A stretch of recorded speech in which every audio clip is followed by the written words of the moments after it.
নমস্কার, আমি সুগতা সেনগুপ্ত। আজকে একটা অন্যরকম রেসিপি নিয়ে আপনাদের সামনে হাজির হয়েছি। আজকে আমি বানাচ্ছি পাট শাকের বড়া, পাট শাকের বা পাট পাতার বড়া।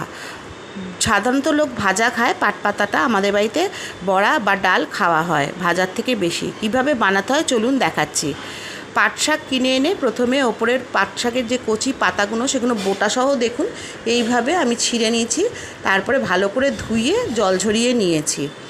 বোটা সহ ছিঁড়বেন, না হলে বড়া কিন্তু করা যাবে না। তারপরে একটা জায়গায় আমি বেসন নিয়েছি, বেসন হাফ কাপ নিয়েছি, তার অর্ধেক চালের গুঁড়ো আর কর্নফ্লাওয়ার নিয়েছি।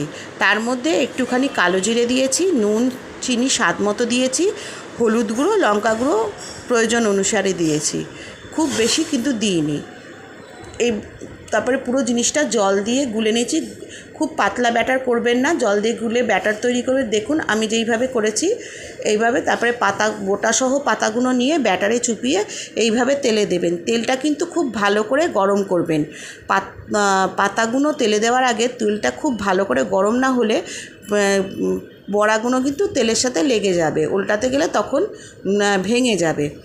তারপরে প্রথমে কিন্তু খুন্তি দেবেন না, তার একটা সাঁড়াশি দিয়ে তেলগুলোকে আগে এরকম করে নাড়িয়ে পাতার ওপরে বেসনের ওপরে দিয়ে দেবেন, যাতে ওপরটা ভালো করে কুকড হয়।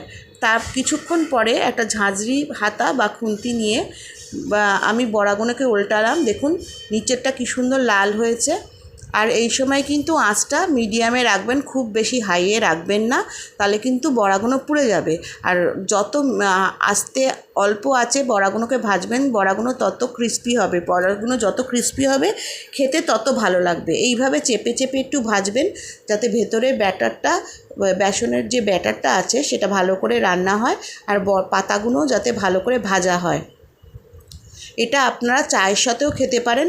সবসময় যে ভাতের সঙ্গে ডালের সাথে খেতে হবে তাও না, বিকেলে চায়ের সঙ্গেও খেতে পারেন। অতিথিরা এলে তাদেরও দিতে পারেন, তাদেরও খুব ভালো লাগবে। এটা খেতে খুবই ভালো হয়, আপনারা একবার করে দেখবেন। এইভাবে নাড়িয়ে চাড়িয়ে বড়াগুলোকে তেলের মধ্যে ভাজবেন লাল হওয়া অবধি। বড়াগুলো যখন মোটামুটি লাল হয়ে আসবে তখন তেল থেকে ভালো তুলে নেবেন, ভালো করে। তার আগে ভালো করে এইভাবে তেলটা ঝরিয়ে নেবেন। তেল ঝরিয়ে নিয়ে একটা জায়গায় আমি রাখলাম। এবার পরিবেশনের পালা। দেখুন কী সুন্দর ভাজা হয়েছে।